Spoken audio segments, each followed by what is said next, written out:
So the West Atlanta Watershed Alliance is a nonprofit that was started in 1997, really focusing on stormwater issues in Southwest Atlanta.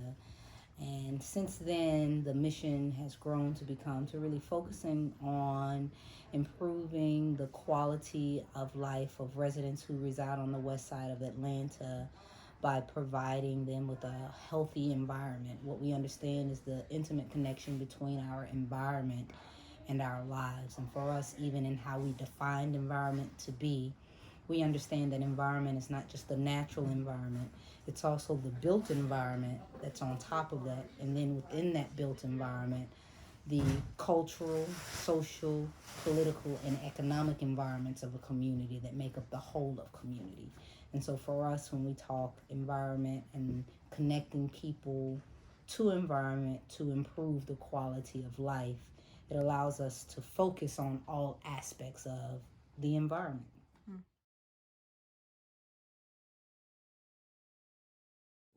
So there are a lot of opportunities now for folks outside of Atlanta to come and get a glimpse of our old growth forest via virtual opportunities that we now offer to continue educating community about the importance between the connection between self and the environment.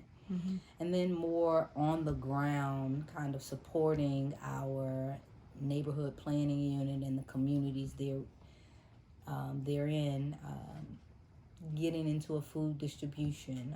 A lot of the Which farmers, is what we were doing today. Yeah, that's what we were doing today. A lot of the farmers were subsidized, which thus meant that the government paid for them, and now there were all of these boxes of food, right, being now easily accessible. So part of the issue came in delivery of those boxes that were available to community. And so we just became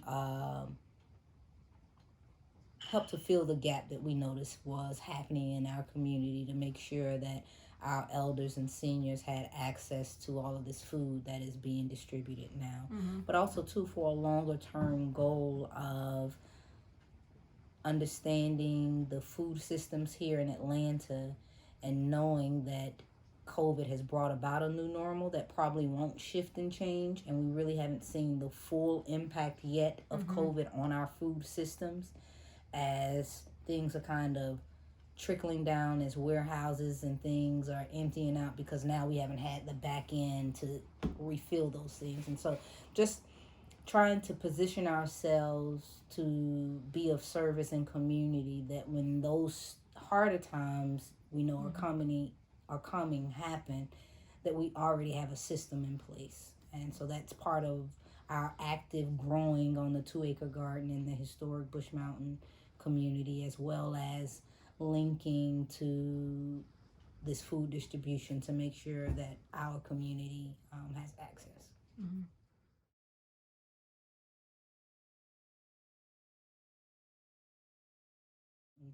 Bush Mountain is one of the oldest black communities in Southwest Atlanta that predates the 1960s demographic shift from white to black. That actually goes back to emancipation, Reconstruction era for this community.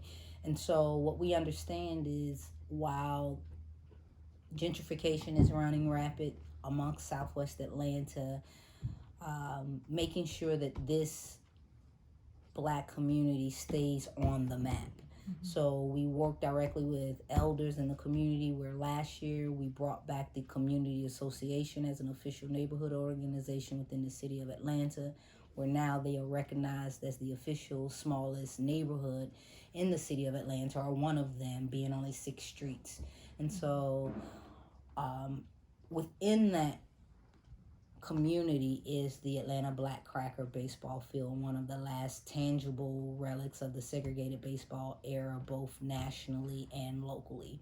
And so we ventured into a partnership that was brought through us from the Atlanta Grows a Lot program with farmer Lilo Jones of Outdoor Fresh Farms. And we are still looking to work with him, who was born and raised here in Atlanta as well, went to one of the local high schools, and is back doing master gardening work to bring a farm to this public space. And so it's part of our growing agroforestry program, part of the city's first urban ecology center here that we've been operating since we've been in this space in 2018, since 2008. And so the baseball field, what we are looking to do is commemorate with the purpose. So not only are we looking to commemorate the Atlanta Black Crackers baseball team via dugouts that could serve as dual community classrooms, as well as a shared community space and processing for things coming off of the farm that would help generate income for Bush Mountain, but also keeping a multi-use playing field within that, where on the outside we would have your traditional farming, husbandry type activities, but inside an event lawn that could be used to do soccer or little league,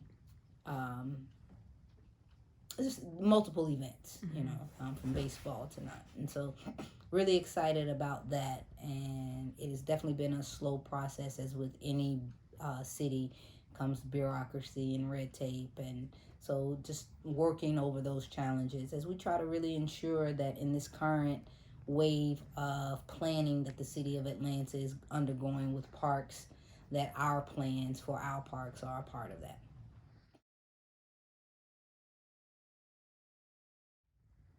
So the one that's at the top end of the property, when we walk through the forest and we walk through the baseball field and we got to the garden, that's the community garden, the Hartnett Garden. So we do have growing throughout the land. That's why we will become the city's second urban food forest.